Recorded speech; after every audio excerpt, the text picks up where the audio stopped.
हा, मी 2 मिनिटं sir introduction देतो. हो हो. माझा आवाज येतोय ना? हो सर, ऑडिबल आहात तुम्ही.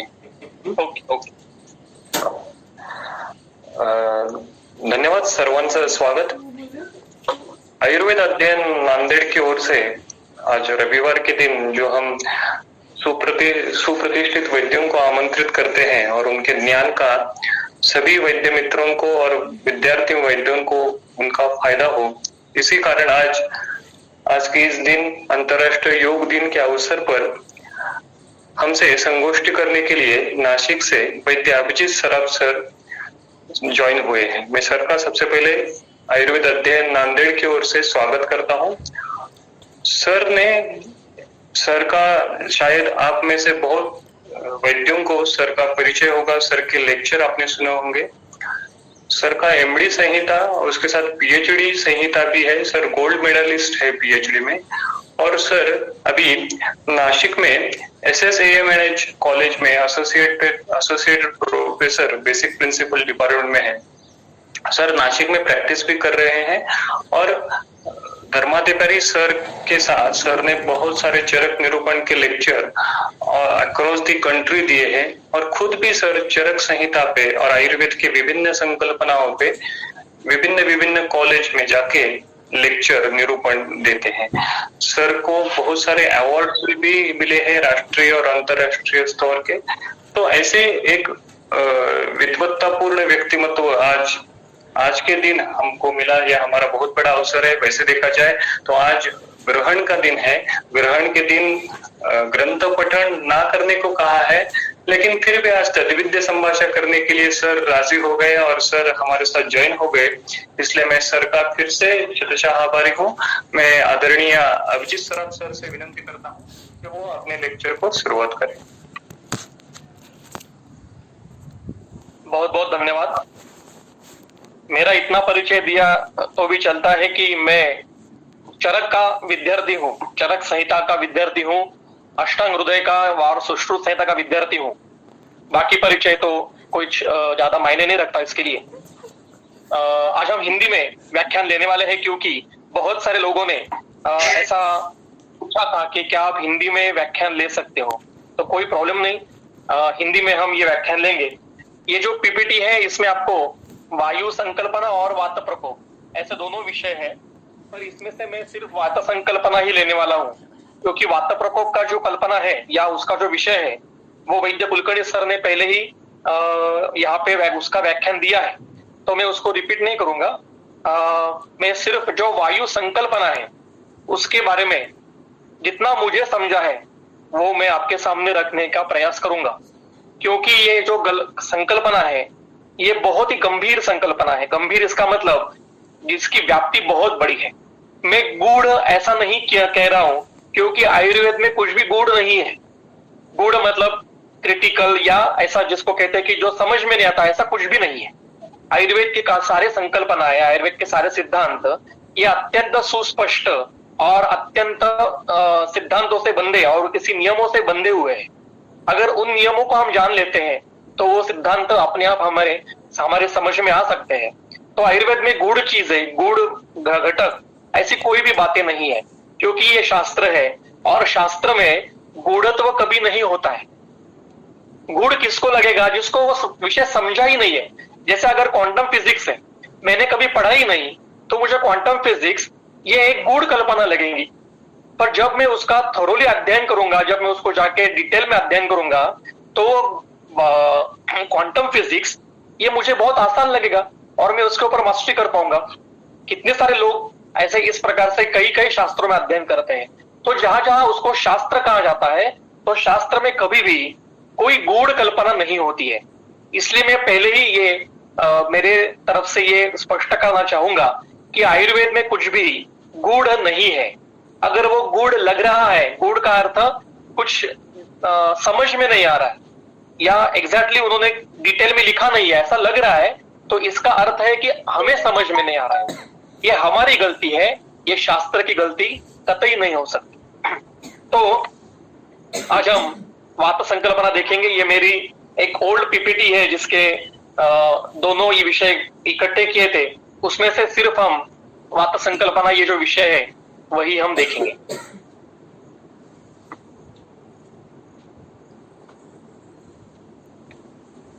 मेरे दोनों गुरुजी, गुरुवर्य मेरे वैद्य सदानंद सर देशमुख और वैद्य धर्माधीश, इन दोनों को नमस्कार करके मैं मेरा विषय आगे चलेंगे।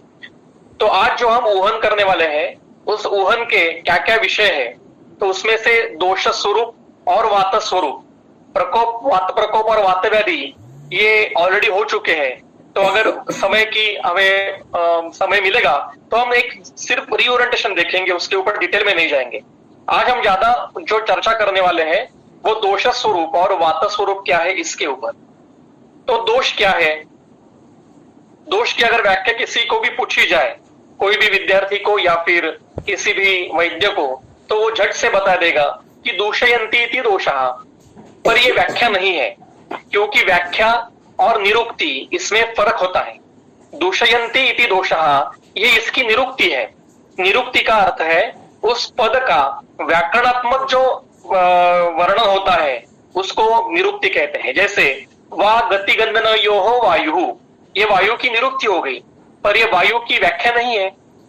इसी प्रकार से दूषयन्ति इति दोषः ये इसकी व्याख्या नहीं है, ये इसकी निरुक्ति है। तो क्या व्याख्या कहीं पे है? हमारे ग्रंथकारों की ये एक पद्धति है कि जितने सारे मूल विषय है, जैसे अग्नि है, वायु है, प्राण है, दोष है, धातु है, मल है, जिनके भाषा में आयुर्वेद बोलता है या वर्णन करता है, उनकी एक जगह पे ऐसी व्याख्या नहीं वर्णन की है। ये पद्धति है, क्योंकि करने की जरूरत नहीं होती थी, क्योंकि जो लोग आयुर्वेद पढ़ने के लिए आते थे वो प्रथमतः दर्शन शास्त्र, तंत्र युक्ति, व्याकरण ये सारा पढ़ के ये आते थे, वेदाध्ययन करके फिर उपवेद का अध्ययन करने के लिए आयुर्वेद में आते थे। आज वो परंपरा खंडित हो गई है। आज हम फिजिक्स और केमिस्ट्री और मैथमेटिक्स और बायोलॉजी पढ़ के हम आयुर्वेद के लिए आते हैं।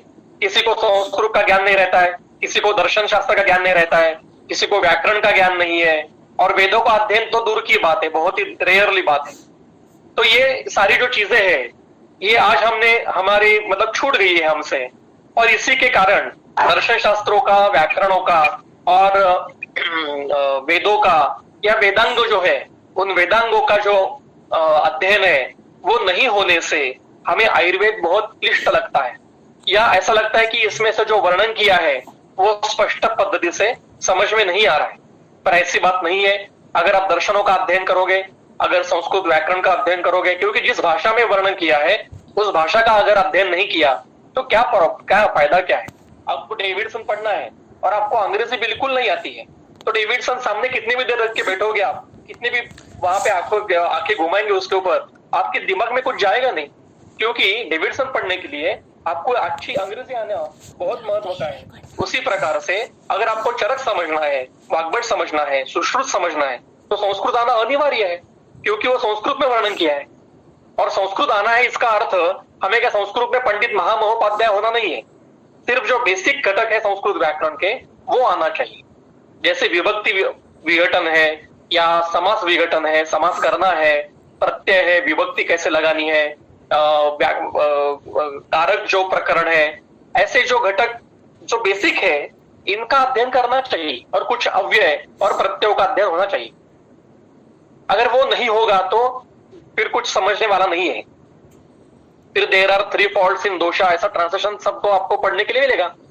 आयुर्वेद में 3 दोष है, इसका अगर ट्रांसलेशन मैंने किया कि there are 3 faults in Ayurveda, तो ये सही होगा क्या? शब्दशः तो सही है पर अभिप्रेतार्थशः गलत है। इसी प्रकार से ये जो आयुर्वेद की पद्धति है ग्रंथ लिखने की, ये पद्धति समझनी चाहिए, और मेरा ये प्रयास रहेगा कि इस विषय के अनुषंग से ये पद्धति भी हम समझने की कोशिश करेंगे। तो दूषयन्ति इति दोषः ये इसकी निरुक्ति वर्णन की है। धारणात् धातवः ये निरुक्ति है, मलिनीकरणात् मलः ये निरुक्ति है, व्याख्या नहीं है।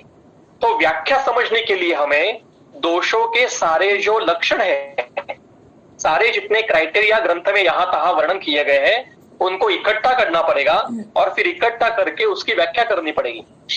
क्योंकि ग्रंथ का वर्णन करने की जो पद्धति है वो तंत्रोक्तियों के आधार पे की है, अधिकरणों से की है। और अगर आज हमें एक विषय का अध्ययन करना है तो समुचित ग्रंथों से उनके सारे संदर्भ इकट्ठा करके फिर उस विषय में संगति लगा के हमें उसका अध्ययन करना पड़ता है। इस तंत्रोक्ति को कहते हैं ऊहन तंत्रोक्ति या ऊह्य तंत्रोक्ति। तो व्याख्या के लिए हमें दोषों के क्राइटेरिया पहले देखने पड़ेंगे। क्योंकि ये क्यों बता रहा हूं मैं, क्योंकि वायु ये दोष है ना, तो अगर वो दोष है तो दोषों के सारे क्राइटेरिया उसको लगने चाहिए। तो वायु समझने के लिए हमें पहले दोषों के क्राइटेरिया क्या है वो समझने चाहिए। आपके सामने दूसरा सूत्र है विकारो धातु वैषम्यम, चरक संहिता के सूत्र के 9वें अध्याय में है। विकारो धातु वैषम्यम ऐसा चरक कहते हैं और वाग्भट कहते हैं रोगस्तु दोष वैषम्यम। तो एक किसी सेमिनार में मैं गया था एज अ श्रोता के भूमिका में मैं वहां था और झगड़ा चल रहा था कि चरक कहते हैं धातु वैषम्यम और वाग्भट कहते हैं दोष वैषम्यम। तो किसी ने कहा कि चरक ये धातुगामित्व का विचार करते हैं और वाग्भट ये दोषगामित्व का विचार करते हैं। मुझे लगता है कि मूर्खों का सम्मेलन सब चल रहा है। ऐसा नहीं है, क्योंकि हमें टीका पढ़नी चाहिए। जहां जहां पे कहीं पे क्लिष्टता आती है, समझ में नहीं आता है, तो हमें टीकाकार मदद करते हैं। तो विकारो धातु वैषम्यम की टीका क्या है, इसका शब्दार्थ था। अभी तो शब्दार्थ क्या है कि धातुओं में वैषम्य आना, इसको विकार कहते हैं। तो वाग्भट में दोष वैषम्य क्यों कहा, यह भी आपको अभी थोड़ी देर में आपके सामने आ जाएगा।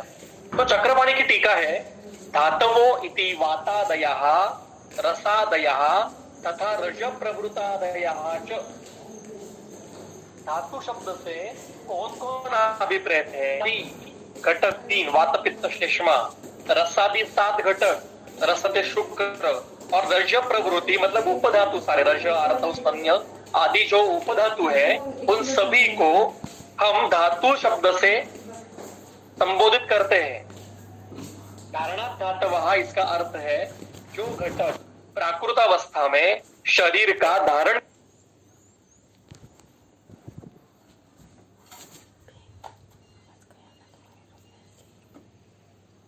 कर, और इसके धातु वैषम्य का अर्थ है सिर्फ रसद शुक्र में वैषम्य आना नहीं, बल्कि वातादि, रसादि और रजा रज प्रवृत्ति उपधातु, इन सभी जो प्राकृत घटक है इनमें कुछ भी प्रकार की विकृति आना, इसको वैषम्य आया है ऐसा कहा जाता है और उसी को विकार ऐसा कहा जाता है। रोग की व्याख्या क्या है? यही है। रोग की व्याख्या है कि शरीर, स्पष्ट व्याख्या है और यह सर्वसमावेशक व्याख्या है कि शरीर में जो भी प्राकृत घटक है, इसे किसी भी प्राकृत घटक में किसी भी प्रकार का वैषम्य आना, उसको कहते हैं विकार। और आगे की सूत्र है साम्यम प्रकृति उच्यते, और सभी धातुएं मतलब सभी शरीर के प्राकृत घटक वातादि, रसादि, रज प्रवृत्तादि, ये जब साम्यावस्था में रहते हैं तो उसको प्रकृति कहते हैं, मतलब आरोग्य कहते हैं। इसकी व्याख्या है।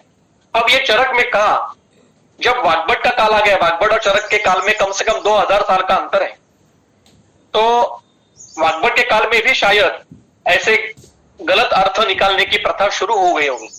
इसलिए वाग्भट में कहा कि विकार रोगस्तु दोष वैषम्य, मतलब सभी घटकों में सबसे पहली विकृति ये दोषों की होती है। दोषों की विकृति के बगैर बाकी का धातु घटकों की विकृति नहीं, संभवत नहीं, उसका संभव ही नहीं है। ऐसा कभी नहीं होता कि हेतु सेवन से पहले मांस विकृत हो गया और मांस की विकृति से श्लेष्मा विकृत हो गया, ऐसा कभी नहीं होगा। किसी भी हेतु से निज हो या आगंतु हो, उनकी विकृति से प्रथमतः वात पित्त या श्लेष्मा या 2 या तीनों दोष विकृत होंगे, अपनी प्राकृत अवस्था में विकृत होंगे, और फिर उनकी विकृति के कारण बाकी के धातु घटकों में विकृति क्रमशः आएगी। यही पद्धति होती है। इसलिए वाग्भट को कहना पड़ा इस रोगस दोष वैषम्यम। चरक और वाग्भट में एक भी जगह पे वैधर्म्य नहीं है। अगर वैधर्म्य लग रहा है तो वो हमारी गलती है। इसलिए यहां पे दोष का पहला क्राइटेरिया क्या मिला हमें? दोष ये प्राकृत अवस्था में शरीर धारण का कार्य करते हैं, धातु है ये। आप कहोगे कि आप खींचतानी करके ये अर्थ निकाल रहे हैं, ऐसा कैसे हो सकता है? चक्रपाणी का अर्थ आपने गलत लगाया, ऐसा आप कह सकते हो। तो एक जगह चक्रपाणी गलत हो सकते हैं। दूसरा संदर्भ देखिए नीचे, सूत्रस्थान के 26वें अध्याय में, देह धातु प्रत्यनिक भूतानि द्रव्याणि देह धातु भी विरोधम आपद्यन्ते, और इसकी टीका में लिखते हैं, देह धातु नाम इति रसादी नाम वातादी नाम च प्रकृति स्थानम। च में बाकी के घटक भी आ गए, अनुक्त घटक भी आ गए, जो ये समुच्चय के लिए आता है, तंत्रयुक्ति यही। और प्रकृति स्थानम रसादी नाम वातादी नाम, उसको धातु कहते हैं। जो प्रकृतिस्थ वातादी है, जो प्रकृतिस्थ रसादी है, उनको धातु कहा जाता है। तो दोषों का पहला क्राइटेरिया है कि दोष ये प्राकृत अवस्था में धारण का कार्य करते हैं, ये प्राकृत अवस्था में उसको धातु कहा जाता है। तो ग्रंथ में जहां जहां आपको धातु शब्द आएगा, तो वहां पे टीकाकार की टीका पढ़िए, उन्होंने लिखा होगा कि अधिकरण से यहाँ पे किसका अर्थ लेना है, सभी प्राकृत घटकों का अर्थ लेना है या किसी विशेष धातु का अर्थ लेना है।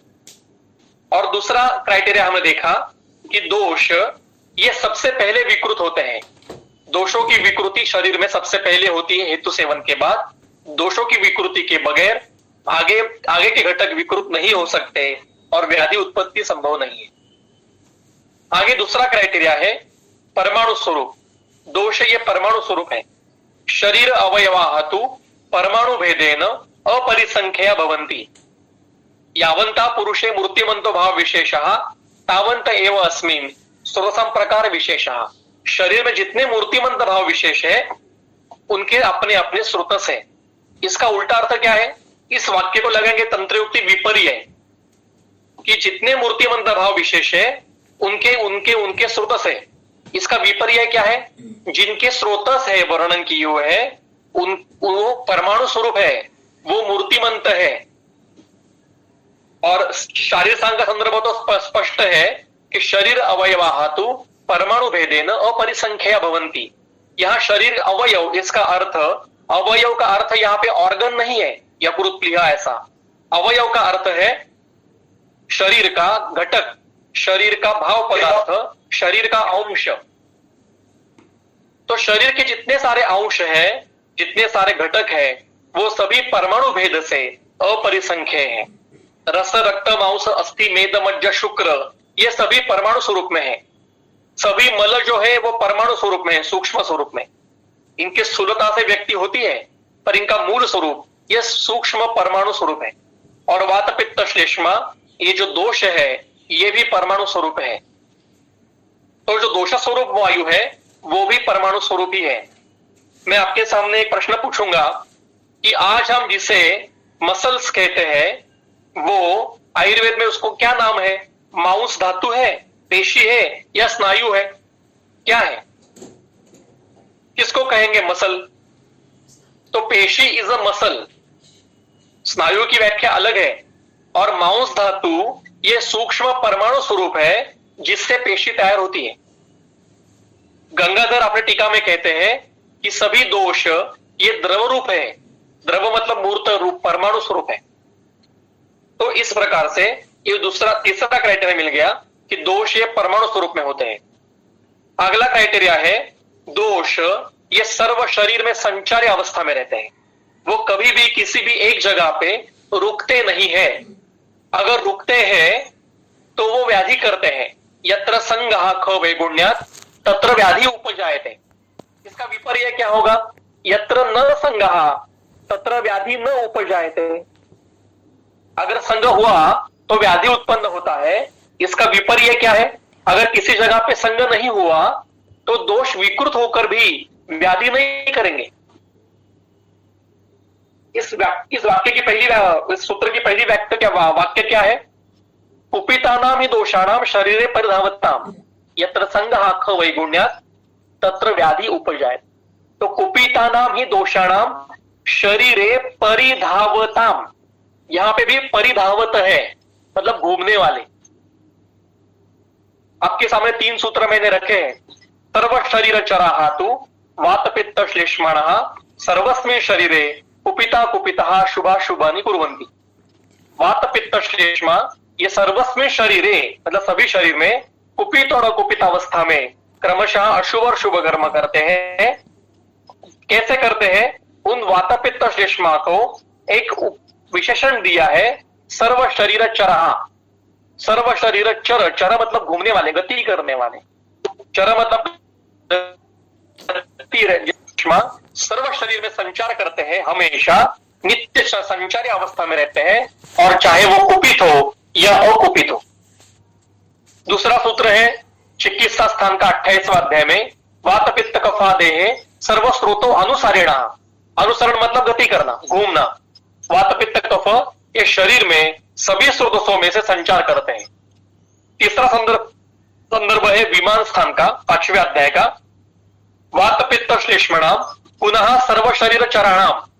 दोष ये सर्व शरीर में चर है। देखिए, एक संदर्भ सूत्र स्थान का है, एक चिकित्सा स्थान का है और एक विमान स्थान का है, फिर भी उनमें कुछ भी वैधर्म्य नहीं है। एक ही बात कह रहे हैं।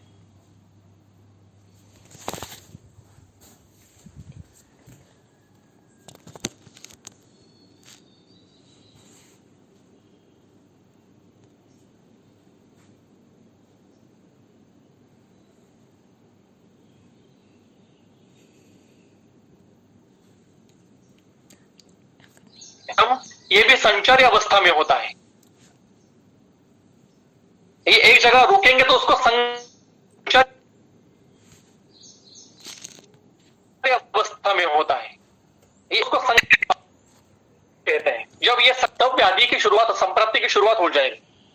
पर जब तक संग नहीं होगा, देखिए ऋतु में ऋतुकालीन दोषों का क्षय प्रकोप प्रशम होता है। वर्षा ऋतु में वात प्रकोप होता है, इसका अर्थ सबको वात व्याधि होती है क्या?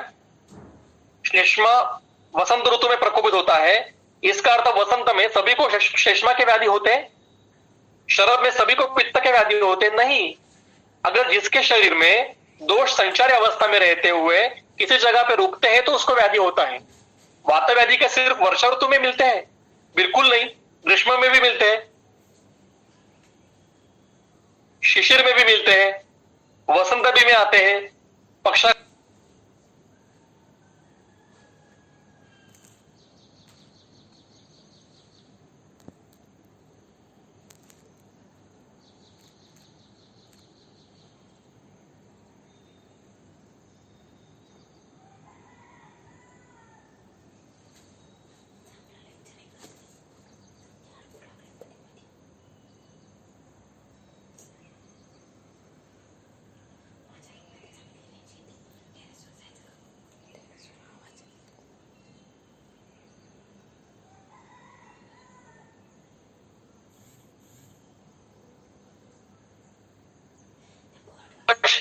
संग होता है तो वहां पे व्याधि की शुरुआत हो जाती है।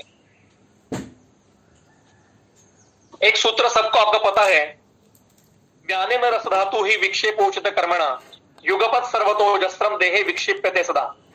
सभी को सूत्र पता है। ये सूत्र मेरे शायद यहाँ पे टाइप करना भूल गया हूं मैं, पर सूत्र आपको सबको पता है। व्याने न रस धातु ही विक्षेपोचित कर्मणा, व्यान की गति से रस धातु अपना उचित कर्म करने के लिए सर्व शरीर में विक्षेपित होता है। उचित कर्म का अर्थ है प्राकृत कर्म, मतलब यह अधिकरण किसका है? प्राकृत रस धातु का है। यहां पे विकृत रस धातु का वर्णन नहीं है, प्राकृत रस धातु का वर्णन है। युगपत सर्वतो अजस्रम देहे विक्षिप्य सदा, ये युगपत संचार करता है, एक काल में करता है।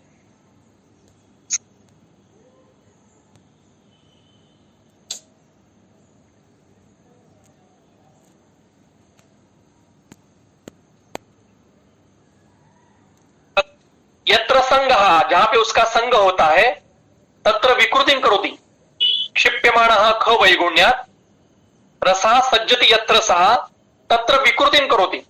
कैसे? ख वर्षमिव तोयदः, जैसे आकाश में बादल घूमते हैं, जहां पे उसका संग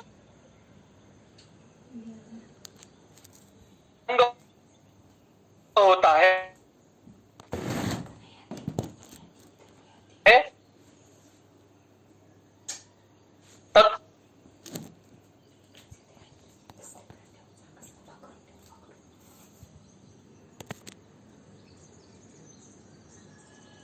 विकृतिं करोति।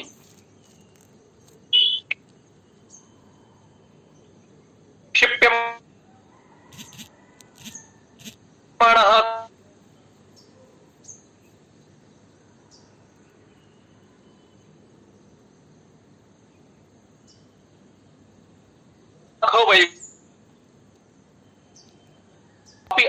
स्वातंत्र्यात् विकारकारित्वं भवति।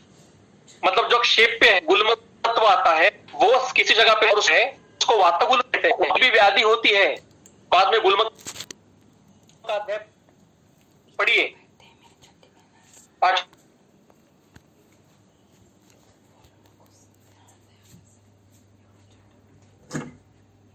अध्याय चिकित्सा स्थान का सूत्र नंबर 6 और 7 दोषण आयु के ऊपर डिपेंड है, आश्रय भाव से, इसलिए इसके ऊपर हम बात करेंगे थोड़ी 5 मिनट की। हमें एक्चुअली प्रॉब्लम क्या हुआ है पता है क्या? हमने सारा आयुर्वेद का कोरिलेशन किया है मॉडर्न से। रस मतलब प्लाज्मा, रक्त मतलब ब्लड, मांस मतलब मसल, मेद मतलब फैट, अस्थि मतलब बोन्स, मज्जा मतलब बोन मैरो और शुक्र मतलब सीमेन। और इसी के कारण से बहुत सारी गलत फहमियां उत्पन्न हुई है। Don't correlate it. Ayurveda allopathy से कोरिलेशन बंद कर दीजिए। आयुर्वेद का अध्ययन आयुर्वेद के पद्धति से कीजिए और एलोपैथी का अध्ययन एलोपैथी के पद्धति से कीजिए। दोनों शास्त्र महत्व के हैं, उनको अपनी अपनी जगह पे रखिए, उनका कोरिलेशन कतई मत कीजिए। अस्थि मतलब बोन से कहने से प्रॉब्लम क्या हुआ कि हमारे जहन में सिर्फ अस्थि मतलब बोन से आते हैं। तो मुझे बताइए कि अस्थि का प्राकृत कार्य क्या है? ऋणनम जीवनम लेपो स्नेहो धारण पूर्णे। तो धारण ये कार्य अस्थि का प्राकृत कार्य है। शरीर के सारे अवयवों को अपनी अपनी जगह पे धारण करना ये अस्थि का कार्य है। मतलब आंत्र का धारण अपनी जगह पे करना, यकृत का, प्लीहा का, हृदय का, फुफ्फुस का, मस्तिष्क का, यूटेरस का, ब्लैडर का, सभी जितने सारे अवयव है उनका अपने अपने जगह पे धारण करके रखना अगेंस्ट ग्रेविटेशनल फोर्स, ये अस्थि का कार्य है। और जब अस्थि का कार्य क्षीण हो जाता है, प्रोलैप्स हो जाते हैं। मेरे पास कई पेशेंट है यूटेराइन प्रोलैप्स के, रेक्टल प्रोलैप्स के, जिसमें मैंने अस्थि क्षय और वात प्रकोप का, वात वृद्धि के उसका हेतु निकाल के बंद किए और उनकी चिकित्सा की, तो उनको बहुत अच्छा उपशय मिला है। मुझे बताइए, सॉफ्ट ऑर्गन में कैल्सिफिकेशन मिलता है ना? Calcification in intestine, calcification in liver, calcification in heart, calcification in brain मिलते हैं ना? कहां से आता है ये कैल्सिफिकेशन? वहां पे सिर्फ बोन्स ही अगर अस्थि है तो वहां पे कैसे आएगा ये सॉफ्ट ऑर्गन में? तो अस्थि धातु जो है वो परमाणु स्वरूप में है, सूक्ष्म रूप में, और वो समुचित शरीर में है। शुक्र मतलब सीमेन नहीं है। शुक्र ये धातु परमाणु स्वरूप में है और वो समुचित शरीर में है। आरबीसी 120 डेज के बाद डेड होता है और उसकी जगह पे नया आरबीसी आता है। ये कार्य शुक्र का है। नवनिर्मित ये कार्य शुक्र का है। इस पद्धति से आप पढ़िए, आपको आयुर्वेद के कई अर्थ अपने आप सुलझ जाएंगे।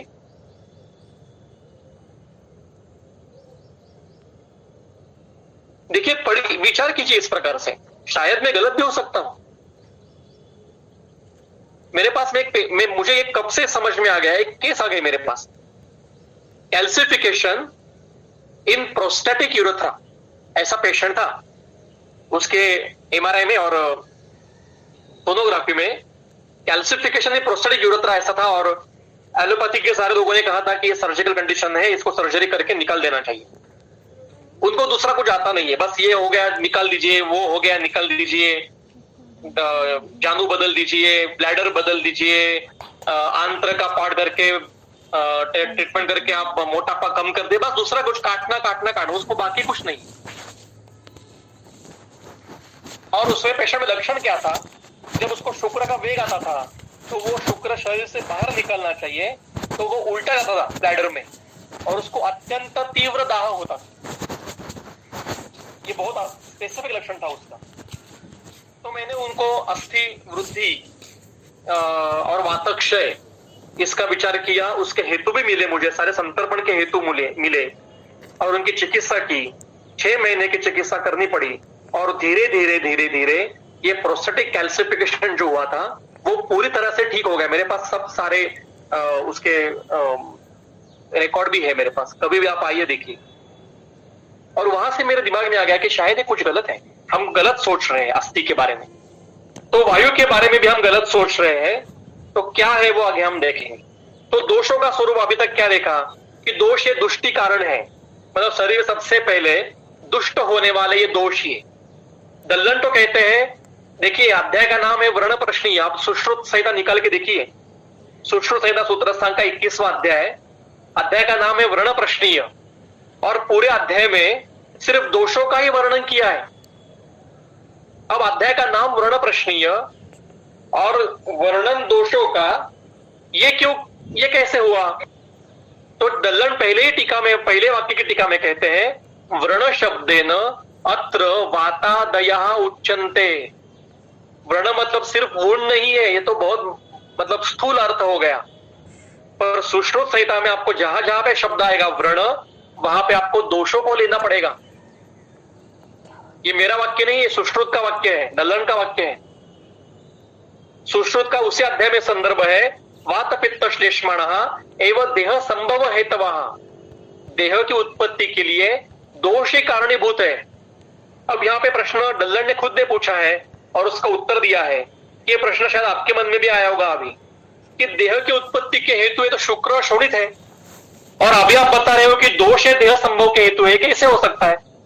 तो दल्लन ने खुद सवाल पूछा टीका में और वो कहते हैं कि कथम वातादयः देह संभव हेतवः, और खुद ही उसका उत्तर देते हैं, कथ्यन्ते, वो कहते हैं अविकृतः वातादयः शुक्र शोणित सहकारितयः देह संभव हेतवः। मतलब पिता के शरीर में शुक्र के साथ साहचर्य से उसके शरीर के प्राकृत दोष, माता के शरीर के प्राकृत दोष शोणित के सहकारिता से, ये दोनों के शरीर के दोष शुक्र शोणित के सहकारिता से इकट्ठे आते हैं और नवीन शरीर की उत्पत्ति करते हैं। इसका और स्पष्ट वर्णन चरक संहिता के शारीर स्थान के 4थे अध्याय में है, आप बाद में देख लीजिए। और अगला वाग्भट का जो वाक्य है, ये वाक्य तो हमारे क्लिनिक में जहां हम बैठते हैं तो हमारे सामने लिख के रखिए, दोषा एव ही सर्वेषाम रोगाणाम एक कारणम। दोष यही सभी रोगों का एकमात्र कारण है। वो व्याधि चाहे निज हो, चाहे आगंतु हो, हेरिडिटरी हो, जेनेटिकल हो, कंजेनाइटल हो और अन्य कोई किसी देव व्यापाश्रय से हो, व्याधि जब हो रहा है तो वो दोषों के बगैर संभव नहीं है। हम चिकित्सा किसकी करते हैं? हम व्याधि की चिकित्सा नहीं करते हैं, हम दोषों की चिकित्सा करते हैं। व्याधि ये एक संकल्पना है, संप्राप्ति एक संकल्पना है। दोष ये शरीर में जाके विकृत होते हैं, विकृति दोषों की है, धातु घटकों की है। व्याधि ये हमें समझने के लिए बताया गया है। धातुगामित्व ये व्याधि का नहीं है, ये दोषों का है। ज्वर नहीं जाता है, रसगत रक्तगत, ज्वर करने वाले दोष जाते हैं धातुओं में आगे। तो इसी प्रकार से ये दोषों का स्वरूप है। ये हमें क्यों समझना है? क्योंकि हमें वायु समझना है। ये सभी लक्षण वात दोष के हैं। अब वायु समझने के लिए सबसे पहले मैं आपके साथ, अभी यहां से बहुत महत्व का विषय शुरू हो रहा है। मैं कृपया सभी को नम्र विनंती करता हूं कि आप जुड़े रहिए, इसको मिस मत कीजिए। आपको कहीं नहीं मिलेगा ये विषय आपको कहीं नहीं मिलेगा अन्य आगे का जो विषय आने वाला है। वायु की संकल्पना का सूत्र पहले ये एक संदर्भ में बताऊंगा। यहाँ पे अविदग्धः कफम पित्तम विदग्धः पवनम पुनः सम्यक विपक्वः निस्सारः आहारः परिब्रूहेत्। यह अवस्थापकों का सूत्र है सुश्रुत संहिता में। ये कहते हैं कि अविदग्धः मतलब मधुर आहार, जो मधुर अवस्थापक में आहार है वो कफम परिब्रूह है, अतिशय न वर्धे, मतलब कफ का पोषण करता है। पित्त पित्तम विदग्धः मतलब अम्लीभूतः आहारः, पित्तम परिब्रूह है मतलब पित्त का पोषण करता है। और पवनम पुनः सम्यक विपक्वः निस्साहारः, निस्सारः निर्गतासारः रौक्षेण परिब्रूह है मतलब सम्यक विपक्व वह आहार जिसमें से सार सब चला गया है, ऐसा किट्ट आक स्वरूप आहार जिसमें रुक्षादि गुण है, उनसे शरीर में वायु का पोषण होता है। अब वायु का पोषण होता है, ये कैसे संभव है?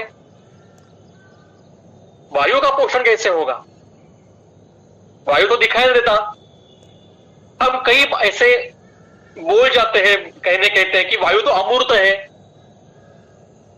वायु अमूर्त नहीं है, दोष स्वरूप वायु, इसको मूर्ति है। नौ जो कारण द्रव्य है उनमें सिर्फ आत्मा, मन, दिशा और आकाश, इनको परमाणु नहीं है। पर चार महाभूत पृथ्वी, आप, तेज और वायु और मन, इनको परमाणु है। मतलब पांचभौतिक वायु को परमाणु है और दोष स्वरूप वायु को परमाणु है। ये दोनों अमूर्त नहीं है। यहां पे वायु का पोषण होता है, ऐसा स्पष्ट संदर्भ है। ये पांचभौतिक वायु और दोष स्वरूप वायु के वर्णन है। तो इसका अर्थ क्या है, यह समझने के लिए हमें आगे जाना पड़ेगा। अब ये मूर्त वायु कैसे है? तो ये पक्वाशय में दो प्रकार से उत्पन्न होते हैं। हमने जो आहार सेवन करते हैं, ये आहार पांचभौतिक होता है, उसमें पांचभौतिक वायु होता है और पांचभौतिक आहार के सेवन से शरीर में उनका विघटन होने के बाद शरीर में कटु अवस्था पाक में रुक्षादि गुणों से युक्त ऐसा वायु उत्पन्न होता है, कटु अवस्था पाक में। और ये पांचभौतिक वायु है। ये दोष स्वरूप वायु, इसको दोषत्व नहीं आया है अभी तक। ये पांचभौतिक वायु है, यह आधमान आदि आटोपादि क्रिया करता है। दूसरा उसकी अगली अवस्था है कि कटु अवस्था पाक में ये जो पांचभौतिक आहार उत्पन्न होगा, पांचभौतिक वायु उत्पन्न होगा, ये आगे जाके वायवीय, पार्थिव और आकाशीय ऐसे महाभूतों के आधिक्य से होने वाला ये वायु महाभूत दोष उत्पन्न हो जाएगा।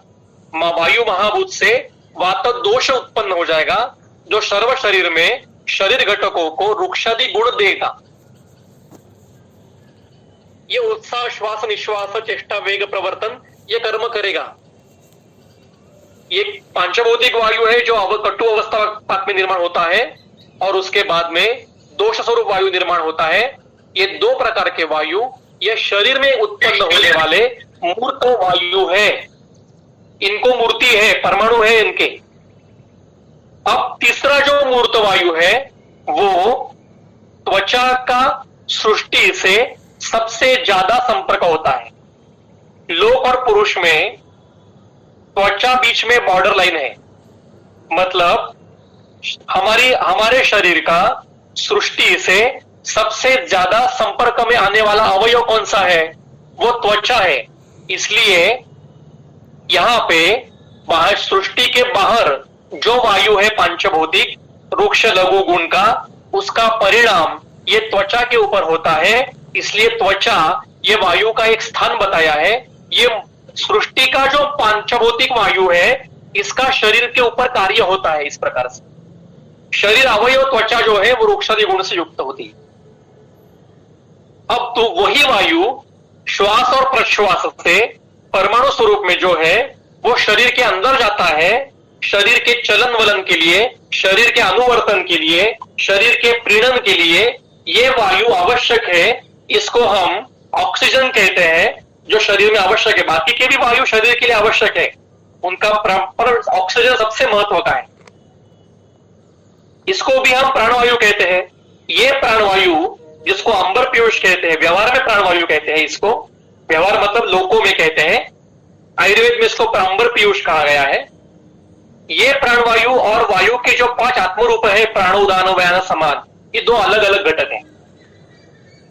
तो ये भी शरीर से बाहर का, सृष्टि में जो पांचभौतिक वायु है ये शरीर के अनुवर्तन के लिए आवश्यक है। ये 5 मिनट के ज्यादा अगर ये वायु हमें प्राप्त नहीं होगा तो हमारी मृत्यु हो सकती है। मतलब इसको भी प्राण कहा है। बाहर के शरीर के बाहर जो सृष्टि में पांचभौतिक वायु है उसको भी प्राण कहा है। प्राण मतलब प्रीणन के लिए आवश्यक है, जो अनुवर्तन करता है। यह भी पांचभौतिक वायु है। इसका सूत्र हमने पढ़ा है, पीतवा चांबर पीयूषम पुनरायाति वेगता वगैरह कंठात बहिर् विनिर्याति पातुम विष्णुपदामृतम। ये सूत्र हमने पढ़ा है। श्वसन के कार्य का सूत्र सुश्रुत में है। ये शारंदर में भी है। तो ये 3 प्रकार की मूर्त वायु, एक आहार से पांचभौतिक वायु कटु अवस्था पाक में निर्माण होता है। इसके बाद में दोषों की उत्पत्ति होती है, वायु वात दोष की उत्पत्ति होती है। ये दोनों मूर्त है। और सृष्टि में जो मूर्त वायु है वो शरीर पे त्वचा के ऊपर भी कार्य करता है और श्वास प्रश्वास में जाके रेस्पिरेटरी सिस्टम में जाके प्रीणन का कार्य करता है। ये शरीर में संपूर्ण अवयवों को प्राप्त होता है।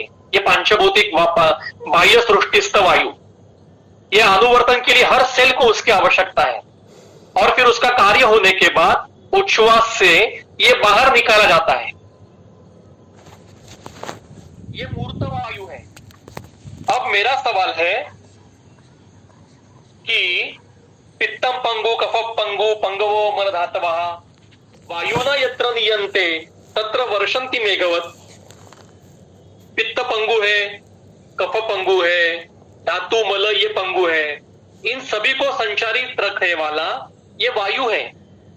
अब मेरा सवाल है कि गति इतरों को गति देने वाला वायु है, पर वायु में को गति देने वाला कौन है?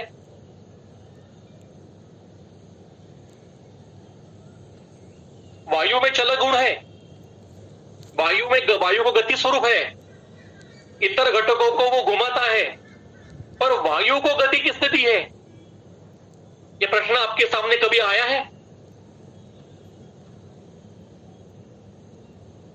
विचार करिए इसके ऊपर। उत्तर हम इसी अध्ययन में, इसी व्याख्यान में ढूंढने वाले हैं, मिलने वाला भी है। पर 1-2 मिनट के लिए आप पूछिए खुद से कि वायु गति देता है इतरों को, वायु को खुद को गति है, पर वायु को गति देने वाला कौन है फिर? इसलिए हम आगे जाएंगे। अरे ये दिखाई नहीं दे रहा है। अमूर्त शक्ति स्वरूप वायु है। ये पीछे का जो सूत्र है ये सुश्रुत का संदर्भ है। इसका टीका दी यहाँ के कि वायु के सूत्र ये सुश्रुत संहिता के सूत्र स्थान निदान स्थान के प्रथम अध्याय में, शारीरिक निदान स्थान के प्रथम अध्याय में कि अव्यक्तो व्यक्त कर्मा। देखिए वायु को अमूर्त नहीं कहा है, अव्यक्त कहा है, अदृश्य मूर्ति कहा है। अदृश्य मूर्ति इसका अर्थ उसकी मूर्ति दृश्यमान नहीं है और वो कर्म से व्यक्त है। मतलब वायु यहां पे है, यह हमें कैसे समझ में आता है कि पेड़ हिलते हैं, पत्ते हिलते हैं, त्वचा के ऊपर संवेदना होती है, कपड़े हिलते हैं, बाल हिलते हैं, चक्रवादल जैसा मतलब टॉर्नाडो सारा कुछ आता है और हमें लगता है कि हाँ यहाँ पे वायु है, पर वो दिखाई नहीं देता। जिसको वायु दिखाई देता है उसकी 7 दिन में मृत्यु है, ऐसा इंद्रिय स्थान में लिखा गया है। वो अरिष्ट लक्षण है। तो वायु ये अव्यक्त है और व्यक्त कर्म है। और आगे का जो उसका वर्णन है कि अचिंत्य वीर्य की टीका डल्ले ने लिखी है कि वो अचिंत्य वीर्य मतलब अचिंत्य शक्ति ही, उसकी शक्ति अचिंत्य है और उस शक्ति से मतलब ये शक्ति स्वरूप वायु है। ये वायु से शरीर दोष मूत्र पुरीषादि विभाग अवयवादि संस्थान कारणम दोष धातु मल संवहनादिश्च। देखिए अगर वायु ये दोष स्वरूप वायु का वर्ण होता तो यहां पे दोष नहीं कहते ना, दोष धातु मल संवहन ऐसा क्यों कहा है? पित्त श्लेष्मा धातु मल संवहन कहते।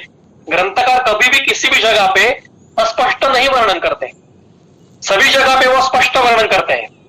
तो यहाँ पे दोष कहा है तो इसमें तीनों दोष आ गए।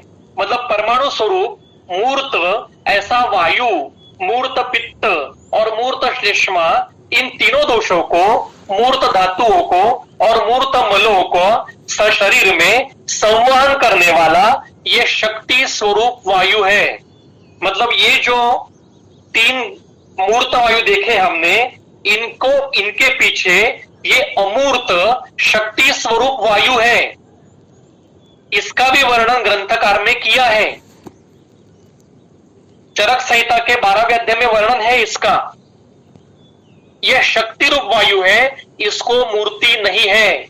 यह शरीर के बाकी घटक जो मूर्त घटक है, इसमें 3 दोष, धातु, मल आदि सब आते हैं। इन सभी का संवहन करने वाला यह शक्ति स्वरूप वायु है। और ये शरीर के बाहर में क्या करता है? तो धरणी धारण आदि कार्य करता है। ये धरणी धारण आदि कर्म ये चरक संहिता के 12वें अध्याय में वर्णन है, हम आगे देखने वाले। इसी सूत्र के ऊपर गैदास की टीका है, अचिंत्य वीर्य चिंतयितुम अशक्यम वीर्य शब्द शक्तिवाची। मतलब इसका चिंतन करना ये अशक्य है, क्योंकि ये हमारे चिंतन शक्ति के परे है।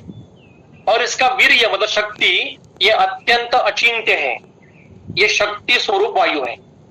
अब योगोपनिषद में शक्ति रूप वायु का वर्णन किया है। ये एक उपनिषद है, योगोपनिषद। इसमें कहते हैं कि शरीर में स्पंदन, सरण, आकुंचन, विकास, उद्वहन, गति ये सभी करने वाला ये शक्ति रूप वायु शरीर के माध्यम से रहता है, इसको मूर्ति नहीं है। देखिए, आपको आपने पढ़ा होगा कहीं ना कहीं तो, कि जैसे सृष्टि में सोम, सूर्य, अनिल शक्तियां है, उसी प्रकार से शरीर में वात, पित्त, श्लेष्मा है। तो ये शरीर में जो गति है, वही गति सृष्टि में जो गति है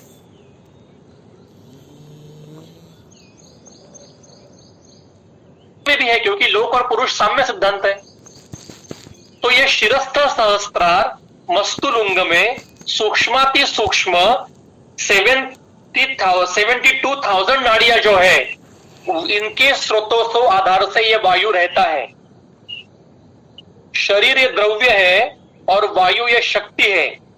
यह सभी गुणों का प्रक्षेपण करता है और इसी को रज गुण, जो प्रकृति में 3 गुण है ना, सत्व, रज और तम, इसको रज गुण कहते हैं, क्योंकि रज ये प्रवर्तक है, ये अमूर्त है।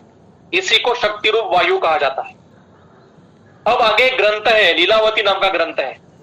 लीलावती नाम के ग्रंथ में यह ऐसा ग्रंथ है जैसे हमारे आयुर्वेद में आत्रेय और अग्निवेश ऐसे गुरु शिष्यों का संवाद स्वरूप है, वैसे ही लीलावती नाम के ग्रंथ में लीलावती और भास्कराचार्य ये गुरु शिष्यों का संवाद है। भास्कराचार्य की पुत्री ये लीलावती है और ये उनको गणित के ऊपर प्रश्न पूछती है। देखिए, हमें मीडिया में कहा जाता है कि प्राचीन काल में स्त्रियों को अध्ययन करने का अधिकार नहीं था, कितना हमारे ऊपर अन्याय हुआ है, वगैरह वगैरह वगैरह। अगर ऐसा कोई आपके सामने कहने लगेगा तो इसको यह संदर्भ दीजिए कि लीलावती नाम की स्त्री थी, जो भास्कराचार्य नाम के बहुत बड़े प्रकांड पंडित गणितज्ञ की पुत्री थी, और ये खुद एक बड़ी प्रकांड पंडित और गणिताचार्य थी। इसने प्रश्न पूछे हैं भास्कराचार्य को। प्रश्न कौन पूछता है? जिसको विषय समझ में आया है वही पूछता है प्रश्न। जिसको कुछ समझ में नहीं आया वो क्या प्रश्न पूछेगा? तो लीलावती एक अत्यंत उदात्त उदाहरण है हमारे सामने। लीलावती ने प्रश्न पूछा है, कई प्रश्नों में से एक प्रश्न पूछा है कि पिताजी, इस पृथ्वी को धारण कौन करता है? क्योंकि गणित शास्त्र और खगोल शास्त्र इन दोनों के प्रश्न इसने पूछे हैं। तो भास्कराचार्य ने उसको उत्तर दिया है कि अगर मैं आपको कहूंगा कि पृथ्वी का धारण शेष ने कहा है, शेष नाग ने किया है, तो आप मेरे ऊपर हंसोगी क्योंकि आप बुद्धिमान हो। ये जो है शेष ने धारण किया है, ये मंद व्यक्ति के व्यवहार के लिए ठीक है, पर बुद्धिमानों को उसका उत्तर देना चाहिए। आप, क्योंकि आप बुद्धिमान हो, मैं आपको इसका उत्तर देता हूं। और भास्कराचार्य जी ने उसका उत्तर दिया है। वो कहते हैं सभी सृष्टि में जो ग्रह है ये परस्पर को आकर्षित करके धारण करते हैं और इस सृष्टि में संचार करते हैं। मतलब शरीर, इस सृष्टि में सूर्य, चंद्र, पृथ्वी, मंगल, गुरु, शनि, प्लूटो, नेपच्यून, यूरेनस, शुक्र, ये सारे जो कुछ सूर्यमाला में ग्रह है और सूर्यमाला के परे जो तारका है, ये सभी एक दूसरे को अपने गुरुत्वाकर्षण से आकर्षित करके रखती है और फिर कक्षाओं में घुमाती है। और आगे कहते हैं कि अगर ये आकर्षण बॉल होता है, चिंडू होता है, वो अगर अवकाश में हमने फेंका तो झट से नीचे भी आता है ना, पर उसको अगर आकर्षित करके रख दिया गया तो वो कक्षा में घूमता रहेगा और वो शक्ति खत्म हो गई तो वो झट से गुरुत्वाकर्षण से नीचे आ जाएगा, पृथ्वी पर आ जाएगा। इसी प्रकार से यही वर्णन चरक संहिता के सूत्र स्थान के 12वें अध्याय में 8वें सूत्र में है। चरक कहते हैं, सूत्र आगे दिया है मेरे में, सिर्फ अभी यहां बता देता हूं। चरक कहते हैं आदित्य चंद्र नक्षत्र ग्रह गणानाम संतान गति विधानम। आदित्य मतलब सूर्य, आदित्य चंद्र नक्षत्र ग्रह गण, गण मतलब समूह, इनके समूहों को संतान गति विधान अपने अपनी कक्षा में रखने वाला कौन है? ये वायु है। ये शक्ति को वायु कहा है। आगे है एक और ग्रंथ है, भोजदेव के कृत एक ग्रंथ है, राजा भोज ने ग्रंथ लिखा है। ग्रंथ का नाम है समरांगण सूत्रधार। ये युद्ध शास्त्र के ऊपर ग्रंथ है। इस समरांगण सूत्रधार में कई 80 प्रकार के विमानों का वर्णन किया है और अभी इसरो इसके ऊपर कार्य कर रहा है। इसमें एक सूत्र है, वो कहते हैं कि इस सृष्टि में 7 स्तर है और वो स्तर, हर एक स्तर में एक एक वायु है, शक्ति है मतलब, और उसमें क्या क्या रहता है। तो 7 प्रकार के वायु है। आगे की आखिरी लाइन जो लाल रंग में लिखी है वो पढ़िए, प्रदक्षिणम अमी सप्त मरुतो भ्रमयंती अमुन। वो कहते हैं वह प्रवह उद्वह संवह आवह परिवह और परावह, ऐसे 7 प्रकार के वायु है और इन वायु में कई अलग अलग प्रकार के घटक घूमते रहते हैं। तो हम पृथ्वी जो ग्रह में आती है, हम आवह नाम के शक्ति स्वरूप वायु के आकर्षण क्षेत्र में आते हैं। ये वर्णन इस ग्रंथ में है। इसी ग्रंथ में आगे और एक संदर्भ है कि सभी यंत्र का वर्णन करते समय उन्होंने यंत्र में जो गति उत्पन्न होती है, ये गति 2 प्रकार की उत्पन्न होती है, ऐसा दिया है। वो कहते हैं स्वयं वाहकम एकम स्यात् सकृत प्रेर्यम तथा अपरम, अन्यदत अंतरितम बाह्यम बाह्यम अन्यत तो अधूरतः। और आगे कहते हैं एका स्वीया गति चित्रे बाह्ये अन्य वाहकाश्रितः अर्घट्टा श्रुते कीटे दृश्यते द्वयम अप्यतः। वो कहते हैं कि हर यंत्र में 2 प्रकार की गति होती है। एक प्रेरक गति होती है जिसको प्रेरणा की जरूरत होती है, और एक सकृत गति होती है जिसको स्वयं वाहक मतलब ऑटोमेटिक ऐसा कहा जाता है। मतलब मैंने लैपटॉप ओपन किया और मैंने स्टार्ट का बटन दबाया तो मैंने प्रेरक गति दी। स्टार्ट का बटन जैसे मैंने दबाया, मेरे लैपटॉप के जो अंदर सिस्टम बैठी गई है, ऑटोमेटिक जो सिस्टम है, वो अपने आप चलेगी और एक एक विंडो खुलती जाएगी। लैपटॉप का बटन दबाने के बाद मुझे अंदर जाके फिर से सभी जो वहां पे अंदर जो मशीन है उसको हर एक जगह पे बटन दबाना नहीं पड़ता है मुझे। मैंने फैन का बटन दबाया तो प्रेरक गति दी और उस बटन दबाने से फैन अपने आप चलने लगा है, क्योंकि वो ऑटोमेटिक करके रखा है। इसी पद्धति से चरक और सुश्रुत में कहा है कि जब शरीर का निर्माण होता है तो उस शरीर की निर्मित के समय शरीर के सभी धातु घटकों को एक अपनी गति देके रखी है, सकृत गति देके रखी है। स्वयं वाहक मतलब रस अपनी गति से ही घूमेगा, रक्तदाब अपनी गति से अपने मार्ग में ही घूमेगा, मांस अपनी गति से अपने मार्ग में ही घूमेगा। यह स्वयं वाहक है और हम आहार और विहार से इसको प्रेरक गति देते रहते हैं। इसलिए आहार विहार रोज करना यह आवश्यक है। ये वायु का, इससे हमें आगे के स्वयं वाहक, ये वायु का कार्य है। अब और एक उपनिषद है प्रश्नोपनिषद, और इसके ऊपर शांकर भाष्य है। तो इस उपनिषद में सूत्र है वो आपके सामने रखा है। पृथिव्याम या देवता सा एषा मनुष्यस्य अपानम अवष्टभ्य अंतरात। प्रश्नोपनिषद ये पिप्पलाद महर्षि ने लिखा है और इसमें 6 प्रश्नों का प्रश्न पूछे गए 6 ऋषियों ने, और पिप्पलाद ऋषि ने इसके उत्तर दिए हैं। इसके एक प्रश्न के उत्तर में पिप्पलाद ऋषि कहते हैं कि इस पृथ्वी पर एक देवता है और उस देवता के कारण पृथ्वी के ऊपर जो जो मनुष्य, प्राणी, वनस्पति, जो जो घटक है उनके अपान को मतलब वायु को धर के उनको पृथ्वी से जुड़ के रखा हुआ है। देवता मतलब शक्ति। देवता का अगर आप ये देखेंगे कोश का अर्थ, तो देवता का अर्थ शक्ति है। तो पृथ्वी में एक ऐसी शक्ति है जिसके कारण पृथ्वी के ऊपर के घटक पृथ्वी से जुड़े रहते हैं। और इसके ऊपर शंकराचार्य का भाष्य है कि वो कहते हैं कि इस पृथ्वी के ऊपर जो प्रसिद्ध शक्ति है उसने मनुष्य को अगर खींच के रखा नहीं हुआ होता तो सारे मनुष्यों, प्राणी, वनस्पतियों के शरीर अवकाश में तरंगते रहते थे। मतलब ये किसका वर्णन है? ये गुरुत्वाकर्षण का, ग्रेविटेशनल फोर्स का वर्णन है। हमारे प्रश्नोपनिषद को और शंकराचार्य को गुरुत्वाकर्षण का ज्ञान था और इन्होंने इसको शक्ति रूप वायु कहा है। न्यूटन को ही पता था ऐसा नहीं है, न्यूटन को रिसर्च हुआ है। रिसर्च ये मतलब फिर से देखना। और इसके पहले शंकराचार्य होके गए हैं और शंकराचार्य के पीछे प्रश्नोपनिषदाकार पिप्पलाद महर्षि होके गए। इनको ये पता था गुरुत्वाकर्षण। अब वायु की संकल्पना क्या देखी हमने कि वायु 4 प्रकार का हमें पता चला। एक आहार से उत्पन्न होने वाला पांचभौतिक वायु जो आटोपादी कर्म करता है, जो कटु अवस्था भाग में निर्माण होता है। इसके बाद में कटु अवस्था भाग में निर्माण होने के बाद जो दोष स्वरूप वायु निर्माण होता है वो शरीर धातु घटकों को वृक्षादि गुण की निर्माण देता है। इसको दोष स्वरूप वायु कहते हैं। सृष्टि में जो पंचभौतिक कारण स्वरूप वायु है ये श्वसन के साथ अंदर जाता है, शरीर में कार्य करता है और उच्छ्वास के साथ बाहर जाता है। इसका ही परिणाम त्वचा के ऊपर भी होता है। और इन तीनों को, मूर्त वायु को चलाने वाला, इनको गति में रखने वाला एक शक्ति स्वरूप, अचिंत्य वीर्य, अव्यक्त, अमूर्त, ऐसा शक्ति स्वरूप वायु है।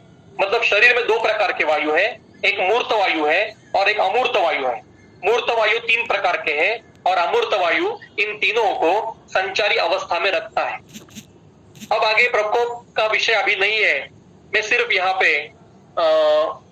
वात प्रकोप जो है, वात विचार जो है, इसके बारे में सूत्र आपको दिखाऊंगा कि ये जो प्रश्न पूछा गया है वात कलाकली अध्याय में, तो ये लाल रंग में जो प्रश्न है, इस प्रश्न के लिए इस प्रश्नकर्ता को नोबेल से भी परे जो अवार्ड होगा वो देना चाहिए।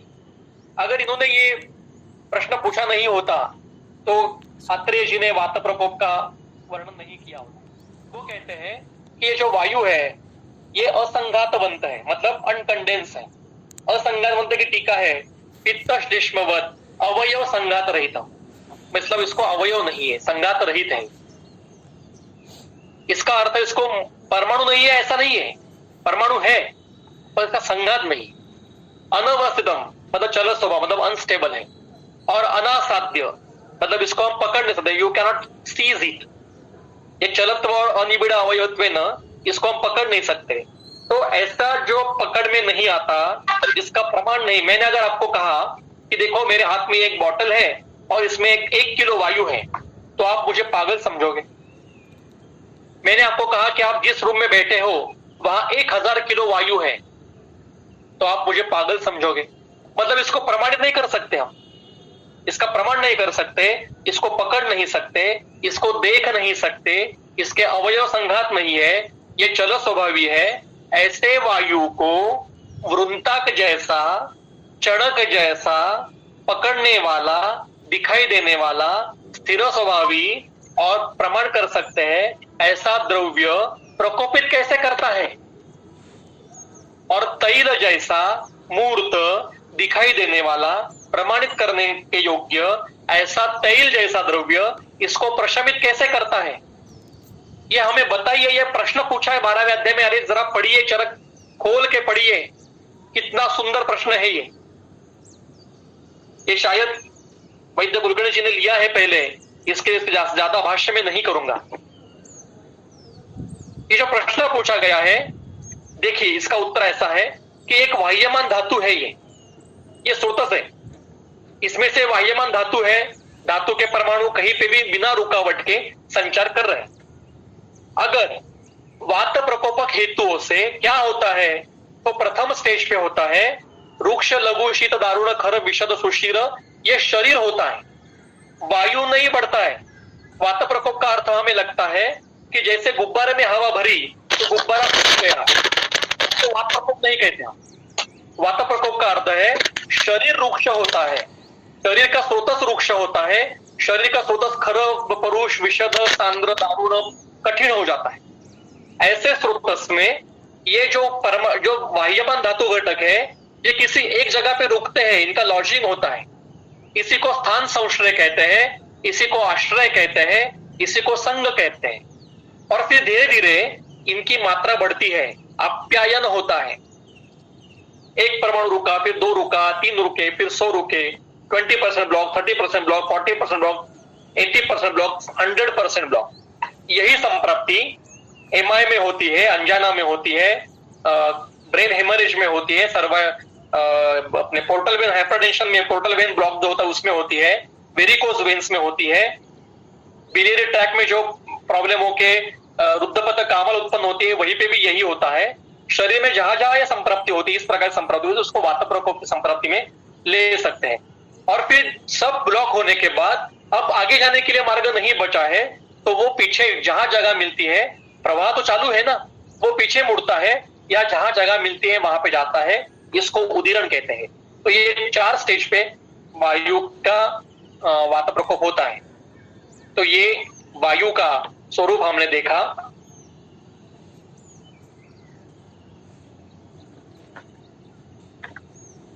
ये वायु का स्वरूप अभी तक हमने देखा और वात प्रकोप भी संक्षेप में देखा।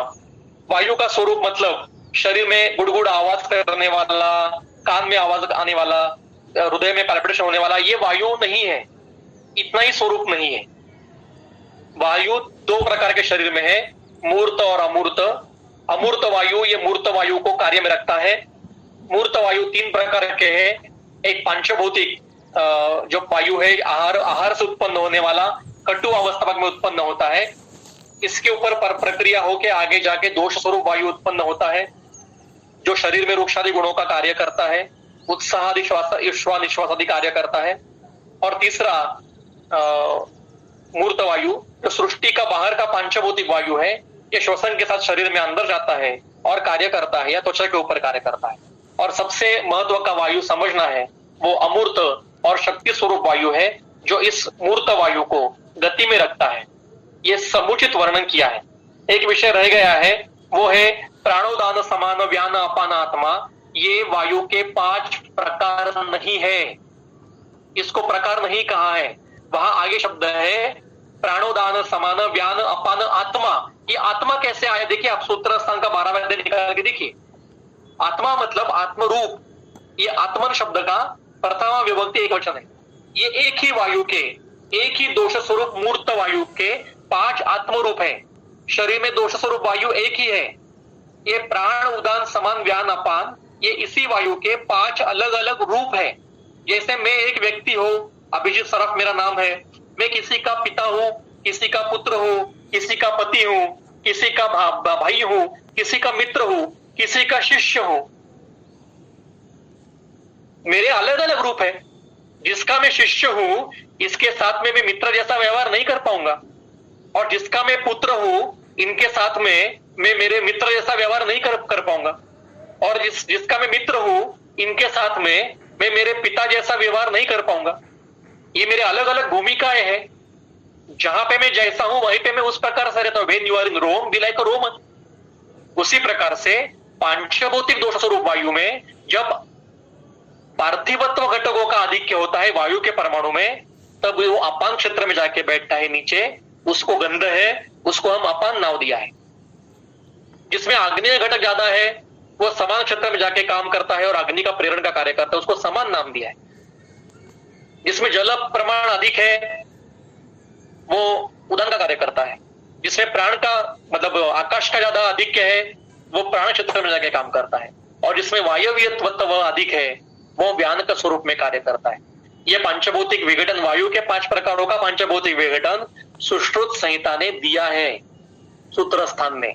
पर क्योंकि सुश्रुत कोई नहीं पढ़ता आजकल, और जो पढ़ते हैं वो केवल शारीर स्थान पढ़ते हैं, सूत्र स्थान कोई नहीं पढ़ता, इसके कारण हमने कई बहुत महत्व के सवाल मिस किए हैं। तो ये सारे संदर्भ रख के मैंने प्रयास किया है कि आपके सामने वायु की ग्रंथकारों की कल्पना क्या है ये मैंने रखने का प्रयास किया है। इसमें जो कुछ सही है वो ग्रंथकारों का है और मेरे गुरुजनों का है, और अगर कुछ गलत कहा होगा तो वो मेरी खुद की गलती है। इतना कह के मैं मेरा व्याख्यान यहाँ पे खत्म करता हूँ। अगर किसी को कुछ प्रश्न होंगे तो आप जरूर पूछ सकते हो। धन्यवाद सर, बहुत ही उद्बोधक और ज्ञानवर्धक व्याख्यान था। कुछ 2-3 सवाल है वो ले लेते हैं। हाँ, तो एक सवाल ऐसा है कि please explain the concept of स्नायु एंड इट्स क्लिनिकल इंपॉर्टेंस। ये मेरे व्याख्यान का अभी का विषय नहीं है। आपको पढ़ना चाहिए तो स्नायु के लिए एक किताब है जिसका नाम है पारिषद्यम शारीरम। ये वैद्यनाथ प्रकाशन ने प्रकाशित किया है। इसमें करीब 90 शरीर अवयवों का सभी संदर्भों के साथ ऊहन किया है। करीब 100 लोगों ने मिलके इस किताब एक अकेले व्यक्ति ने लिखी नहीं है। उस समय के 1923 में पूरे भारतवर्ष से करीब 100 लोगों को इकट्ठा किया गया था और ये शरीर के ऊपर परिषद की गई थी, और 7-8 दिन के बाद में जो उसका निष्कर्ष हुआ था उसकी किताब बनाई गई है। उसमें आप स्नायु पढ़िए, आपके सारे जो प्रश्न है उसके उत्तर आपको अपने आप मिल जाएंगे। मैं सिर्फ इतना, स्नायु ये उप धातु है और ये सूक्ष्म मांस के उत्पन्न होता है, और शरीर में जो कुछ अलग प्रकार के पेशियां निर्माण होती है। स्नायु की व्याख्या कई ग्रंथकारों ने की है। वो मूलतः इस आपको सभी इकट्ठे एक जगह पे मिल जाएगा संदर्भ। क्योंकि ये मेरे व्याख्यान का भी विषय नहीं है इसलिए मैं ज्यादा डेप्थ में नहीं जाऊंगा। जो व्याख्यान का विषय हुआ मेरा, इसके ऊपर अगर कुछ प्रश्न होते तो आप पूछ सकते हो। यकृत काठिण्यामध्ये यकृतात अस्थिधातू विमार्गमनचा विचार करता येईल का? जरूर कर सकते हैं। मैं तो कहता हूं होता ही है। जहां जहां पे काठिन्य होता है, काठिन्य आने के लिए कहीं से तो पार्थिवत्व आवश्यक है ना, तो उसमें हम विचार कर सकते हैं। ये अनेक संप्राप्ति में से एक संप्राप्ति हो सकती है। रसधातू ज्ञानवायू मार्फत शरीरात पोहोचतो, मग जर रसदृष्टी झाली तर शरीरातील इतर भागांची पण दृष्टी अपेक्षित आहे का? ये बिल्कुल है।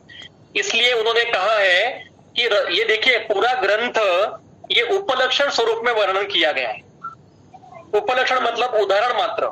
ये मंदानाम व्यवहाराय है और बुद्धानाम बुद्धि वृद्ध है। मतलब मंद व्यक्ति के व्यवहार के लिए इतना ग्रंथ ठीक है, और जो बुद्धिमान है उन्होंने उसके ऊपर विचार करके, इसका अधिकरण के साथ अभ्यास करके, तंत्रोक्तियों के साथ अभ्यास करके इसमें से और अर्थ लगाना। जैसे ये वो कहते हैं कि व्यानन रस धातु ही विक्षेपोचित कर्मणा, तो रस निकाल के वहां पे आपको बाकी घटक भी रखने हैं। मैंने ये व्याख्यान बताया कि रक्त का, मांस का, मेद का, अस्थि, मज्जा, शुक्र, मलों का और दोषों का भी इसी प्रकार से संचरण संवहन होता है, और उनके कारण विकृतियां भी उत्पन्न होती है। अमूर्त वायु रज है, तो सत्व और तम का क्या रिलेशन है उससे? ये 3 गुण है, और गुण मतलब शक्ति है ये, और ये तीनों गुण एक साथ में कार्य करते हैं। इसके सारे संदर्भ सुश्रुत संहिता शारीर स्थान अध्याय 1 और भगवत गीता अध्याय नंबर 16, 17, 18 आप पढ़िए, और आपको ज्ञानेश्वरी भी पढ़िए। इसके साथ ज्ञानेश्वरी भी बहुत पढ़ने जैसी है गुणों के लिए, त्रिगुणों के लिए। क्योंकि आज हमें ये क्यों पढ़ाने जाता है, क्योंकि मैंने पहले ही शुरुआत में कहा कि दर्शनों को छोड़ दिया हमने। सांख्य दर्शन अगर आपने पढ़ा कभी, मूलतः सांख्य दर्शन, तो ये प्रश्न ही मन में नहीं कहा कभी आएगा। ये सांख्य दर्शन का अध्ययन नहीं है, इसलिए ये प्रश्न मन में आता है। तो सांख्य दर्शन पढ़िए, आपका प्रश्न अपने आप छूट जाएगा। और आपको पढ़ने के लिए किताब का नाम है सर्व दर्शन संग्रह, इसमें आपके सांख्य दर्शन के विवरण में आपको इसका उत्तर मिल जाएगा। उत्तर यही है कि ये तीनों गुण एक साथ में कार्य करते हैं और सृष्टि की निर्मिती करते हैं। और कुछ प्रश्न आहे सर, प्राकृत अवस्थेत दोष सरणशील असतात आणि प्रकोप झाला तर त्यांच्या गतीला अडथळा येतो, मग कुष्ठ संप्राप्तीमध्ये परत स्पेसिफिकली संतिष्ठमान स्थिर दोष आणि सरणशील असं का बरं सांगितलं त्यांनी? सुंदर प्रश्न है, बहुत सुंदर अच्छा प्रश्न है। इसलिए हमें प्रकोप का अर्थ समझना है। पहले प्रकोप का अर्थ सिर्फ रुकना यही नहीं, प्रकोप का अर्थ देखना है आपको। तो मैं पीछे पीपीटी में जाऊंगा।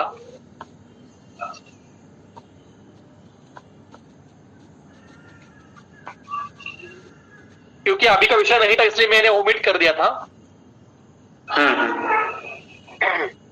आपको पता है कोपस उन्मार्गामिता, सभी को पता है, और उसकी टीका है उन्मार्गामिता इति स्वस्थानम त्यक्त्वा दोषस्य मार्गांतरगमनम। अब इसका अर्थ हमने मराठी में या हिंदी में लिया कि अपनी जगह छोड़ के अन्य जगह में जाना मतलब प्रकोप। अगर ऐसा करने के बाद अर्थ क्या होता है, पक्वाशय कटी शक्ति श्रोत्र अस्थि स्पर्शन इंद्रिय ये छोड़ के वायु जब अन्य स्थान में जाएगा तब इसको प्रकोप कहेंगे। आमाशय को फिर मात्रा को होना नहीं चाहिए, कटी शक्ति अस्थि में मात्रा प्रकोप होना नहीं चाहिए, आमाशय में पित्त प्रकोप होना नहीं चाहिए, कंठ में शेषम प्रकोप होना नहीं चाहिए, पर अरे यहीं पे तो उस दोषों का प्रकोप मिलता है। इसलिए स्थान का अर्थ है, स्थान का यहाँ पे अर्थ है क्षय स्थानम वृद्धि दोषाणाम त्रिविधा गति। स्थान ये गति और स्थान का अर्थ है स्वमानावस्था मतलब प्राकृत अवस्था, मतलब अपनी प्राकृत अवस्था छोड़ के एक तो क्षीण होना या वृद्ध होना, इसको प्रकोप कहा जाता है। देखिए चक्रपाणी का वाक्य है इति पदेन वातादयः सामान्येन क्षीणा वृद्धा वा गृह्यन्ते। तो प्रकोप मतलब सिर्फ रुकना नहीं है, प्रकोप का अर्थ किसी भी प्रकार की विकृति आना, क्षीण होना या वृद्ध होना या रूपांतरण आना, इसको प्रकोप कहते हैं। तो कुष्ठ संप्राप्ति में क्या होता है कि कुष्ठ में पहले हेतु सेवन से दोषों का प्रकोप होता है। मतलब क्या होता है कि एक तो कोई क्षीण होगा या वृद्ध होगा, ऐसा नहीं कि तीनों वृद्ध ही होंगे। प्रकोप is not exactly to only वृद्धि, क्षय ये भी प्रकोप है। इनका सारे वर्णन चरक संहिता के सूत्रस्थान के 17वें अध्याय में सूत्र 45 से आगे किया है, आप पढ़िए। चरक कहते हैं कि दोषों के भेद में 25 भेद दोष वृद्धि के हैं, तो 25 भेद दोष क्षय के भी हैं। इसका विचार हम करेंगे या नहीं करेंगे? तो कुष्ठ में दोषों की दोष प्रकोपित होते हैं, मतलब दोषों में कुछ विकृति आती है और उसके कारण दोष अगर कहीं पे ख वैगुण्य होगा, विशेषतः रसव स्वेदव और त्वचा में अगर ख वैगुण्य होता है तो किसी एक जगह पे रुकते हैं, उस जगह पे रुकेंगे तो इसका अर्थ ऐसा नहीं है कि बाकी जगह पे भी वो रुकेंगे। समझो, देखिए डायबिटीज होता है, मैं आपको एलोपैथी का उदाहरण देता हूँ। डायबिटीज होता है, डायबिटीज की संप्राप्ति कहाँ पे है? पैनक्रिया में है ना। तो डायबिटीज के पैनक्रिया में विकृति होने से बाद में नेफ्रोपैथी होती है, बाद में न्यूरोपैथी होती है, रेटिनोपैथी होती है। अब रेटिना और पैनक्रिया का क्या संबंध है? क्या संबंध? एलोपैथी के पास इसका उत्तर नहीं है, हमारे पास इसका उत्तर है कि दोष एक जगह कुपित हो गए, शायद अवरोध हो गया, या वृद्ध होके एक जगह पे रुक गए, या क्षीण होके भी एक जगह पे रुक गए, तो इस ऐसा अर्थ नहीं है ना, दोष तो संचारी अवस्था में एक जगह पे रुकेंगे तो ऐसा नहीं है कि बाकी शरीर में संचार नहीं है, संचारी रहेंगे। तो संचारी अवस्था में जाते हुए अन्य किसी जगह पे जब रुकेंगे तो उसको उपद्रव कहते हैं। उपद्रव उत्पन्न होने के लिए या अगली अवस्था उत्पन्न होने के लिए दोष सभी शरीर में संचारी होना आवश्यक है। और इसलिए कुष्ठ में जब किसी एक जगह पे दोष रुकते हैं, इसका अर्थ नहीं कि बस वहां रुके ही रहे, शरीर में बाकी जगह दोष संचारी अवस्था में है। तो ऐसे संचारी और जो रुके हुए हैं, इन दोनों के लिए वो वर्णन किया है। ठीक। एक स्रोत दुष्ट होने के बाद वो प्रत्यासन्न दूसरे स्रोत से भी दुष्ट होने लगते हैं।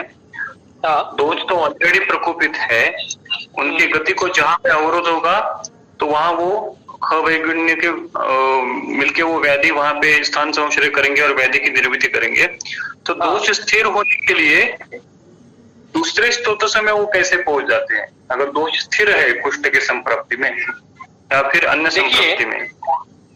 इसलिए मैं आपको उदाहरण बताता हूं। समझो मेरा घर और मेरा क्लिनिक, यह घर यहाँ पे है और सीधे रास्ते से 5 किलोमीटर पे मेरा क्लिनिक है, और मैं रोज मेरे घर से निकलते गाड़ी के ऊपर क्लिनिक में जाता हूं। सिटी में मेरा क्लिनिक है। अब समझो बीच के रास्ते में एक गाड़ी उल्टी हो गई है और रोड ब्लॉक है, तो मैं क्या करूंगा? एक तो मैं वहां पे रुक जाऊंगा जब तक कि वो गाड़ी ठीक करके रास्ता खुलने जाता है, मैं वहीं पे रुकूंगा और रास्ता खुलने के बाद मैं आगे चला जाऊंगा। पर मुझे इतना समय नहीं है क्योंकि मैं गतिशील हूं, मुझे जाना है कहीं पे, तो मैं क्या करूंगा?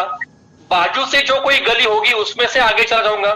एक तो राइट साइड से जाऊंगा या लेफ्ट से जाऊंगा, या शायद मैं गाड़ी मेरी जो है वहां पे पार्क करके पैदल आगे छलांग लगा के चला जाऊंगा, या फिर कुछ भी नहीं हुआ तो मैं उल्टा आके मेरे घर पे रहूंगा। इस सभी को बीमार गमन कहते हैं। तो दोष एक जगह पे एक स्रोत में रुक जाते हैं, इसके रुकने से रुकते हैं, तो इनकी विकृति के कारण बाकी के स्रोतों में भी विकृति आती जाती है। दोष स्थिर होते ही नहीं है कभी, क्योंकि वो नित्य संचारी अवस्था में है। एक जगह पे रुक गए हैं इसका अर्थ वो स्थिर हो गए ऐसा अर्थ नहीं है। कहीं पे भी दोषों को स्थिर बताया नहीं है।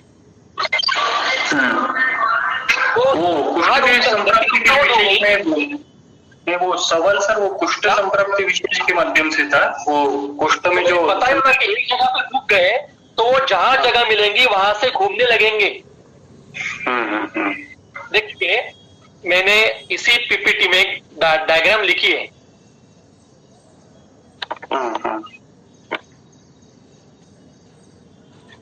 अगर यहाँ पे रुक गए दोष, देखो उदीरण लिखा है, वहां पे रुक गए तो जहां जगह मिलेगी वहां से उल्टा घूमेंगे, या राइट में जाएंगे लेफ्ट में जाएंगे, जो अंजाना में होता है।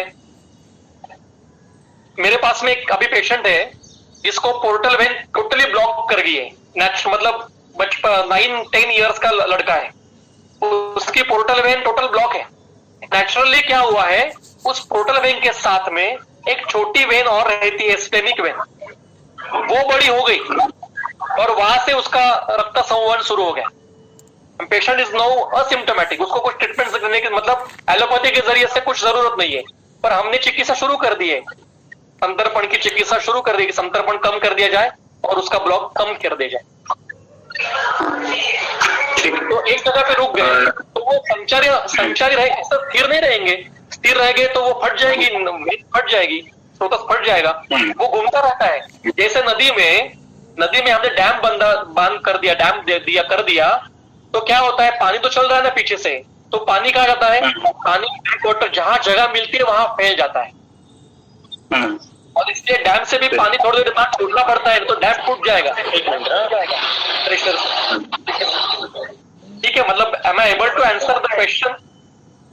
Yes sir, yes.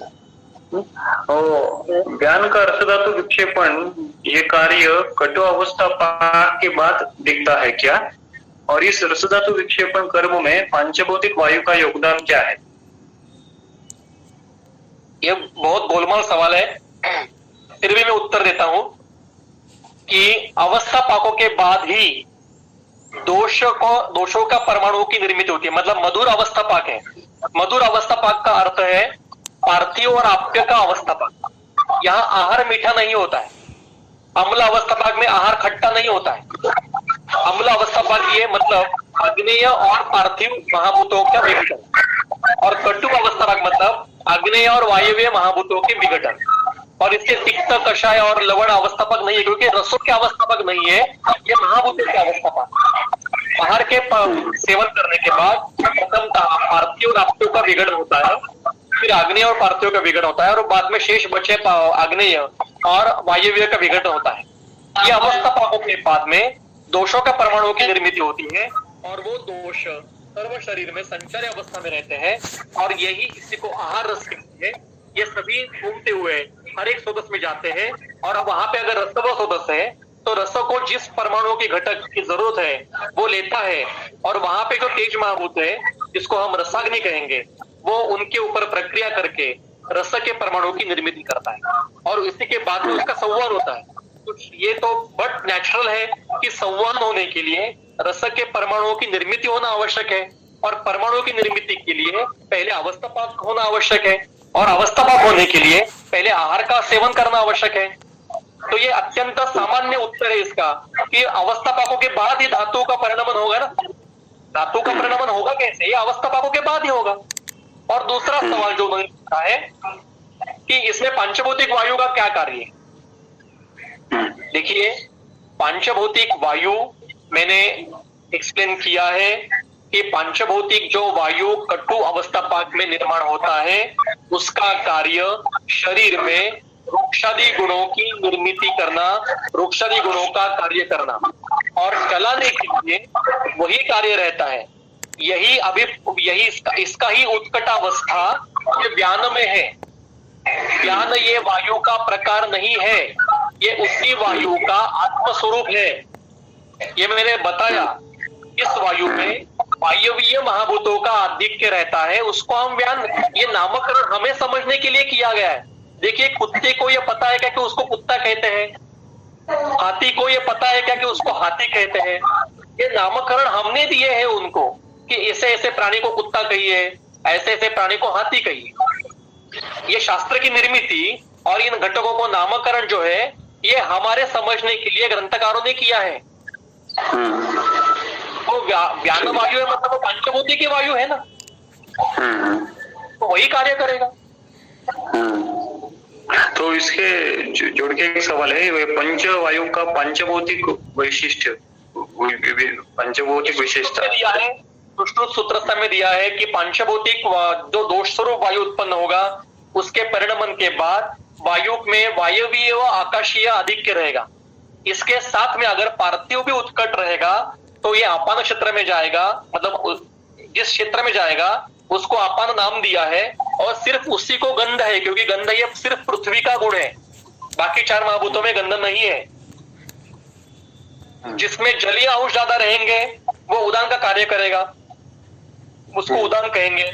जिसमें आग्नेयत्व अधिक है उसको समान नाम दिया, जिसमें वायवीय अंश अधिक है उसको व्यान नाम दिया, जिसमें आकाशीय नाम अधिक है वो प्राण क्षेत्र में गया उसको प्राण नाम दिया।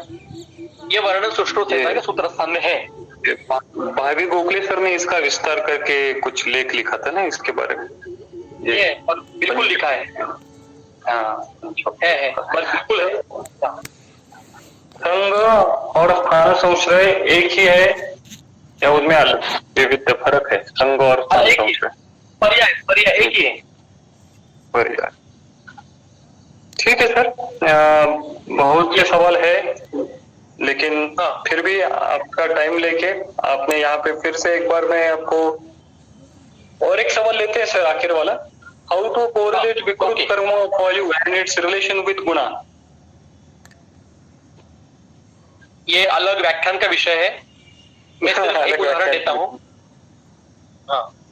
मैं सिर्फ एक उदाहरण देता हूँ कि समझो पक्षाघात है, तो पक्षाघात में क्या लक्षण है? चेष्टा नाश है, मतलब जो वायु का जो प्राकृत कार्य है गति चलत्व, मतलब चेष्टा जो गति है प्राकृत कार्य है ना, उत्साह श्वास निश्वास चेष्टा वेग प्रवर्तन, तो चेष्टा ये वायु का प्राकृत कार्य है, उसका नाश पक्षाघात में हुआ है। तो चेष्टा का कार्य एक आपको मैं होमवर्क देता हूँ सभी को। मैंने ये होमवर्क किया है क्योंकि मेरे जो सर है सर देशमुख सर, ये उनका बहुत क्या कहते हैं चहेता विषय है और ये हर उसके विद्यार्थियों को ये होमवर्क देते हैं, ये आप भी करिए कि दोषों के जो कर्म बताए हैं ना, प्राकृत कर्म और क्षय वृद्धि और प्रकोप के जो कर्म है, इनके आप यादी जो लिस्ट है वो लिस्ट करिए और उसके सामने उनके गुणों को लिखिए। तो चेष्टा कर्म करने वाला वायु का कौन सा गुण है, किस गुण से वायु चेष्टा करेगा? तो वो चल गुण से करेगा, ठीक है नहीं? चल गुण से ही वायु चेष्टा कर्म करेगा। तो अगर चेष्टा का नाश हो रहा है पक्षाघात में तो वायु के चल गुण का ह्रास हो रहा है। किसी एक जगह पे अगर मतलब पक्ष में अवरोध है तो उसके अवरोध के कारण वायु के चल गुण को अवरोध हुआ है और उसी के कारण आगे चेष्टा नाश हुआ है। तो इसी पद्धति से आपको वायु के सारे विकृतियों का और उसके कर्मों का और उसके गुणों का अनुमान करना पड़ेगा। यह अनुमान प्रमाण से होगा और इसके लिए प्रथम आवश्यक है सभी वायु के प्राकृत कर्म, सभी वायु के क्षय के कर्म, वृद्धि के कर्म, इनकी लिस्ट करके उसके सामने ये कौन से गुण से होंगे ऐसा आपको लिखना पड़ेगा।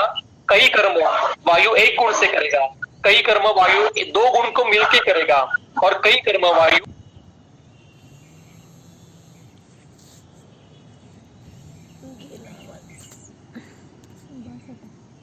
ये अलग बड़े व्याख्यान का विषय में शायद अगर इन्होंने फिर से मुझे बुलाया तो कभी ले सकते हैं विषय, पर एक उदाहरण मैंने दिया है, इसके ऊपर से बाकी के उदाहरण आप समझ सकते हैं। ओके, धन्यवाद सर। बहुत ही उद्भुत। हमको भी आगे आपको फिर से निमंत्रण देने की और आपसे फिर से ज्ञान ग्रहण करने की अभिलाषा है, तो फिर से एक बार जब कोशिश करेंगे कि आपका व्याख्यान आपके समय के अनुसार आयोजित करने की। लेकिन आज के व्याख्यान के लिए और समय देने के लिए फिर से धन्यवाद। बहुत बहुत धन्यवाद।